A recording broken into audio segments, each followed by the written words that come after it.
Ma'am మా అమ్మాయి వాళ్ళ ఫ్రెండ్ 9 ఇయర్స్కే మెచ్యూర్ అయిపోయింది మ్యామ్. నాకు మా అమ్మాయి కూడా అయిపోయిద్దామని కంగారు వస్తుంది మ్యామ్. ఇప్పుడు ఏం చేయాలి? ఎలా? ఎందుకురా టెన్షన్? మీ అమ్మాయి ఎప్పుడు మెచ్యూర్ అవుతుందో నువ్వు ముందే తెలుసుకోవచ్చు కదా. అదెలా మ్యామ్? మెచ్యూర్ అవ్వడం అనేది సడన్గా ఏం జరగదు.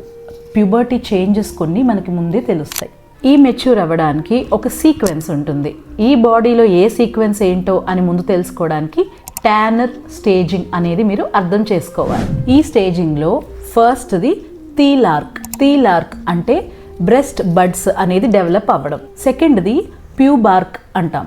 దీనిలో యాక్సిలరీ అండ్ ప్యూబిక్ హెయిర్ అనేది డెవలప్ అవుతుంది. Ovarian hormones, adrenal hormones increase అవ్వడం వల్ల ఈ సైన్స్ చూస్తుంటాము. థర్డ్ది పీక్ హైట్, సడన్గా గ్రోత్ స్పర్ట్, సడన్గా పిల్లల హైట్ పెరగడం చూస్తూ ఉంటాము. ఇది వన్ ఆఫ్ ద సైన్. ఫోర్త్ది ఫిజియలాజికల్ వైట్ డిశ్చార్జ్, అంటే ఇన్ఫెక్షన్ ఏమీ లేకుండా ఈస్ట్రోజన్ అనే హార్మోన్ వల్ల వైట్ డిశ్చార్జ్ పిల్లల్లో చూస్తుంటాం. ఈ breast development, hair development, sudden height రావడం ఈ చూసిన తర్వాత 6 months to 1 year లోపు వాళ్ళు మెచ్యూర్ అయ్యే ఛాన్సెస్ ఉంటాయి. ఈ మధ్య చాలా మందికి ఎర్లీగా మెచ్యూర్ అయిపోతున్నారు. కొంతమంది అసలు మెచ్యూరే అవ్వట్లేదు.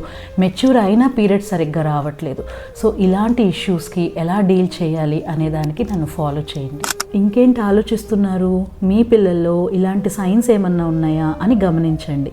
ఒకవేళ ఈ సీక్వెన్స్ వాళ్ళల్లో ఉంటే ఎర్లీగా ఎడ్యుకేట్ చేయండి. దీనివల్ల ఆ చిన్న పిల్లల్లో ఫియర్ అండ్ యాంగ్జైటీ ఇష్యూస్ లేకుండా పీరియడ్స్ గురించి ఒక హెల్దీ ఒపీనియన్ ఉంటుంది.